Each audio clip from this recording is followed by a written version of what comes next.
Okay, so now we're back in the airplane and we're going to do the approach. We set up the airplane about a mile away from the FUNOR VOR.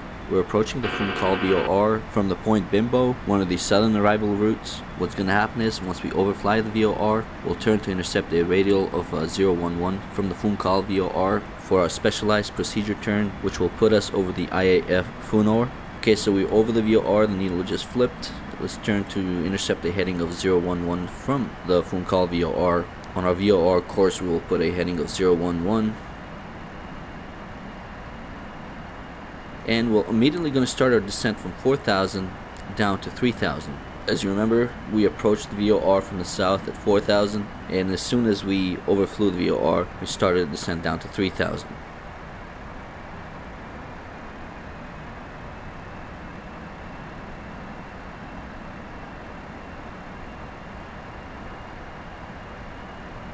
We're going to turn a little bit past the heading of 011 to intercept the radial of 011 from the FUNOR VOR, and as you can see, the needle is coming in pretty quick because we're so close to the VOR. So we'll immediately just slowly start a turn to intercept that radial of 011 from the FUNOR VOR.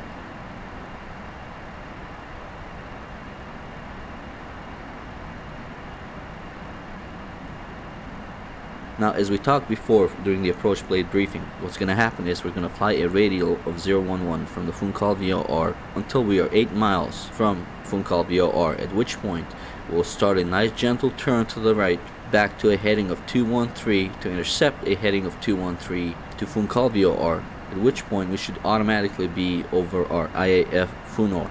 Now, for this approach, I have actually put some winds, some realistic winds coming from the east, and as you can see, I do have some wind correction already put in on our heading to maintain that VOR needle centered.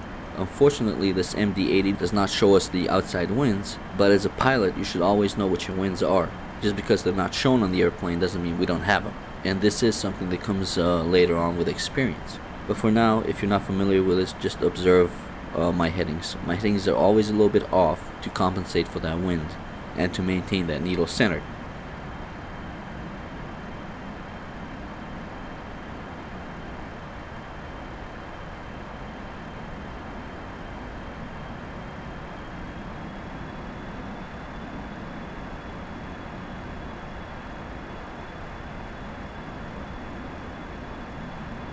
Now what's going to happen is we're almost to that point where we're 8 miles away from the FUNOR VOR on a radial of 011. Now, like I said before, once we reach that 8-point distance from the FUNOR VOR on the 11 radial at 3,000 feet, we're going to start a gentle turn to the right to intercept a heading of 213 back to the FUNOR VOR.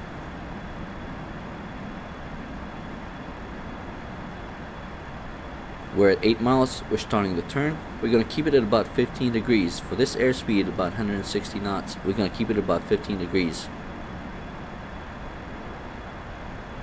On a VOR course, we're immediately going to put a heading of 213.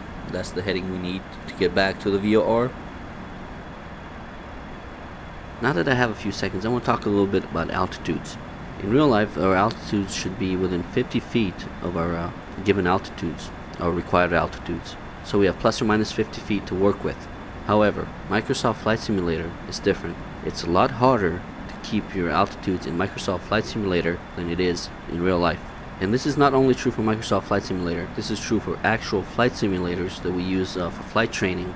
The same thing happens in those flight simulators where keeping those altitudes is very, very hard. So in real life, we should stay within plus or minus 50 feet of our desired altitude. In simulators, including our actual flight simulators we use for flight training, that plus or minus 50 foot gap grows to plus or minus 200 feet. So as long as we maintain our desired altitude within plus or minus 200 feet in Microsoft Flight Simulator, we're doing fine. One more thing I want to say about altitudes is that if we have to go plus or minus anything in altitudes, when flying, we always want to go plus. You never want to be minus 200 feet. Reason being is if you're supposed to be at 600 feet AGL and you allow yourself minus 200 feet from that, you're only 400 feet AGL from the ground, and that is never good when you're flying. So, having said this, if we're given an altitude of 3,000 feet like we are right now, we want to be between 3,000 and 3,200 feet.